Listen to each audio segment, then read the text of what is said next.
All right, let's talk about that thing that, well, it probably keeps every cloud architect up at night. What happens when everything just goes wrong? We're going to dive deep into the absolutely essential world of disaster recovery and resilience on AWS. So just picture it for a second. The alerts are screaming, your dashboards are all red, and your app, it's completely offline. You can feel the clock ticking, right? Your customers are definitely not happy. So what's your plan? Do you even have one? Well, stick around because that's exactly what we're here to talk about. We're going to give you the blueprint. Okay, let's just get one thing straight right from the start, a fundamental truth. Your systems will fail. It's inevitable. Hardware breaks, networks get flaky, heck, entire regions can have a really bad day. So the goal here, it's not to build something that never fails. That's impossible. The real goal is to build something that can survive a failure. Because you know the saying, it's not a matter of if it's going to happen, it's a matter of when. And this brings us to two really important terms that honestly get mixed up all the time: high availability, or HA, and disaster recovery, DR. So what's the difference? Well, think of it like this. High availability is kind of like having a backup generator for your house. The power goes out, and it just kicks in automatically. You barely notice. It's proactive. It prevents the outage. Disaster recovery, on the other hand, that's your plan for when a hurricane hits the whole town. You can't prevent that, right? So you need a reactive plan to rebuild and get back on your feet. So one prevents, the other recovers. Huge difference. All right, so before we jump into the actual strategies, we got to get the lingo down. We need to speak the same language. See, any good DR plan, and I mean any of them, is built on two critical metrics: RTO and RPO. Seriously, these two little acronyms are going to define everything else we talk about. First up, RTO. That stands for Recovery Time Objective. And really, all it means is this: how long can you afford to be down? It's the question you ask the business. Is it a couple of hours, maybe just 10 minutes, or does it need to be basically zero? And listen, this isn't a tech question. It's a business question, and the answer sets the entire pace for your recovery. Okay, number 2, RPO, or Recovery Point Objective. If RTO was all about time, RPO is all about data. The question here is, how much data can you afford to lose forever? Think about it. If you had to restore from your last backup, what would be gone? Would it be an hour's worth of new orders, 5 minutes of user signups, or absolutely nothing? Your RPO basically tells you how frequently you have to be saving your data. Okay, so now that we have RTO and RPO in our back pocket, we can finally dig into the main event, the 4 big strategies for disaster recovery on AWS. We're going to start with the simplest, the most budget-friendly one, and then we'll work our way all the way up to the most resilient and, the most expensive. First up is the classic: backup and restore. The way I like to think about this one is it's like having a spare tire in the trunk of your car.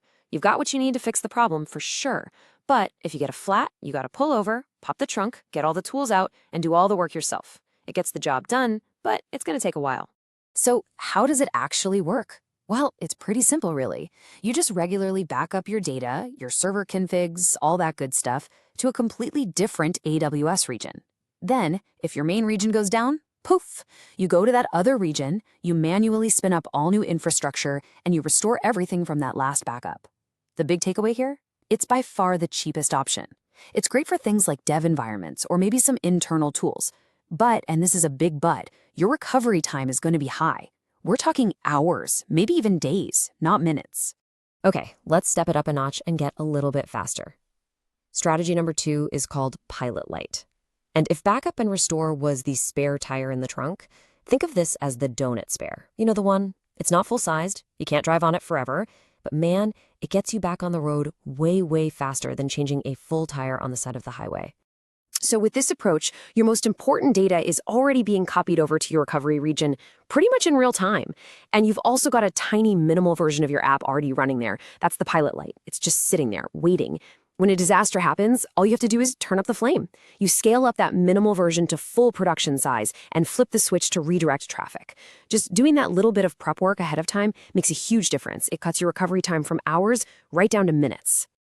All right, strategy number 3, warm standby. Now we're getting serious. Sticking with our car analogy, this is like having a full-size spare tire, already inflated and ready to go. The swap is super quick, super easy, and once it's on, you're back to driving at full speed, almost no delay. With a warm standby setup, you're actually running a scaled-down but fully functional version of your entire application in another region. It's always on, it's always ready, it's just waiting. So when disaster strikes, the only thing you have to do is redirect traffic. Usually that's just a simple DNS change. It's like flipping a switch. And just like that, your recovery time drops from minutes down to just a few seconds, maybe a minute at most. And that brings us to the final strategy, the gold standard. This is multi-site active/active. And forget the spare tire analogy, we're way past that. This is like having a second, identical car with a driver following you everywhere you go. If your main car suddenly breaks down, you don't even slow down. You just hop into the other one and keep right on driving.